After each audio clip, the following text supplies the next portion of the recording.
and to remind us all these contributions of the freedom fighter of achievement, I would like to call Akshita Tiwari of Standard 9 and Trisha Shahdev of Standard 11. मैं भी वही हूँ जो आप हैं, माँ भारती की संतान। आपकी तरह मेरी रगों में भी तपस्वियों का तेज भरा है। आज अपना परिचय इसलिए दे रही हूँ क्योंकि प्रणाम कर परिचय देना हम भारतवासियों की परंपरा है। भारत, मैं उस भारत से आती हूँ जिसकी होठों पे गंगा है और हाथों में तिरंगा है।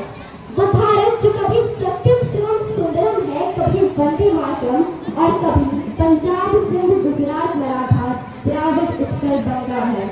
मैं उस भारत से आती हूँ जो ठुकराए हुए लोगों की शरण स्थली बन जाता है और 7 समंदर पार परदेशियों को भी ब्रदर्स एंड सिस्टर्स कहकर बुलाता है। मैं हूँ जो वीरता का वसुंधरा है। मैं उस भारत से आती हूँ जो शांति का पहला शंखनाद है और मानवता का आखिरी आसरा है। वसुधैव कुटुंबकम के सिद्धांतों पर जिया मेरा भारत वो नीलकंठ है जिसने खुद विष पीकर दूसरों को अमृत दान किया। मैं उस भारत से आती हूँ जहाँ तीनों लोगों का स्वामी होकर भी माखन। मैं राम के भारत से आती हूँ जहाँ पिता की एक बात पर बेटा सिंहासन त्याग कर वनवासी हो जाता है। एक रावण ने जब हमारी माँ का हरण किया तो हमने पूरी राक्षस की लंका लगा दी। देना हम भारतवासियों की परंपरा है। Principal, teachers, Trisha are here when our school is fully dipped in patriotism and enthusiasm. Honored to address this esteemed gathering today on the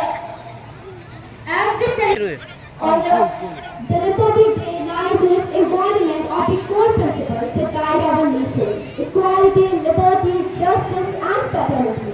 It serves as a reminder of the sacrifices made by our freedom fighters and the responsibility we bear to uphold the democratic ideals. As we celebrate this day, we also reflect on the progress that we have made as a nation and the challenges that lies ahead. Bharat के संविधान को बनाने में सबसे बड़ा योगदान doctor Bhimrao Ambedkar का था। डॉक्टर भीमराव अंबेडकर को भारत का संविधान निर्माता माना गया है। भारतीय संविधान को 7 विशेषज्ञों की एक समिति ने बनाया था जिसका नेतृत्व कर रहे थे डॉक्टर भीमराव अंबेडकर। प्रशासनिक और कानूनी विशेषज्ञों की इस समिति में कई लोग शामिल थे जैसे बेनिगल नरसिंह राव, के.एम. मुंशी, एन. गोपाल स्वामी अयंगर, अल्लादी कृष्ण स्वामी अय्यर, सैयद मोहम्मद सादुल्ला आदि। लोकतंत्र के निर्माण में गांधी जी से लेकर सुभाष चंद्र जी ने अपना सर्वस्व दिया था। गांधी जी का विचार था कि भारत में लोकतंत्र तो अवश्य होगा, लेकिन यह एक केंद्रीकृत लोकतंत्र नहीं होगा, बल्कि भारत के 7 लाख गांवों में एक से बढ़कर एक लोकतंत्र की व्यवस्था की जाएगी।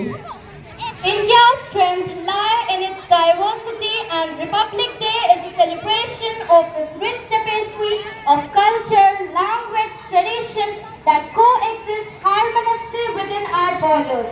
It is a day to reaffirm our commitment to unity, diversity, and to embrace the that lie ahead.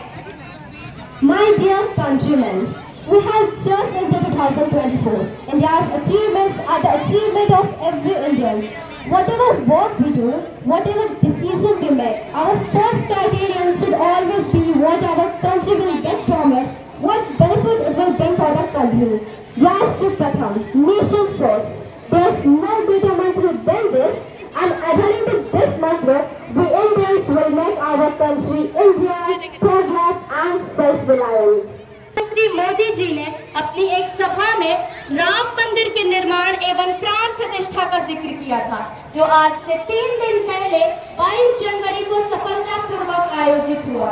G20 summit की सफलता एवं चंद्रयान 3 की चांद की दक्षिणी गोलार्ध में प्रवेश करने की सफलता। भारत में हालांकि अभी तो कई सारे बदलावों की जरूरत है जो कि उपलब्धियों की सूची में शामिल नहीं हुई है। कई समस्याएं हैं, जैसे कि सबसे पहले भ्रष्टाचार। भारत में व्यापक रूप से फैली हुई एक स्थानीय बीमारी है जिसे जल्दी और नियंत्रित रूप से करना चाहिए। फिर आती है गरीबी। तो बता दें कि भारत में कुल जनसंख्या की 37% लोग गरीबी रेखा से नीचे रहते हैं। और भी कई सारी समस्याएं हैं जैसे जैसे कि महिला सुरक्षा, बाल श्रम, बढ़ती जनसंख्या, बेरोजगारी इत्यादि। अंतिम में हम अपने गाने के कुछ पंक्तियों से विराम देना चाहेंगे कि कुछ निशान तिरंगे की आन का। Thank you children, thank you. आज आती है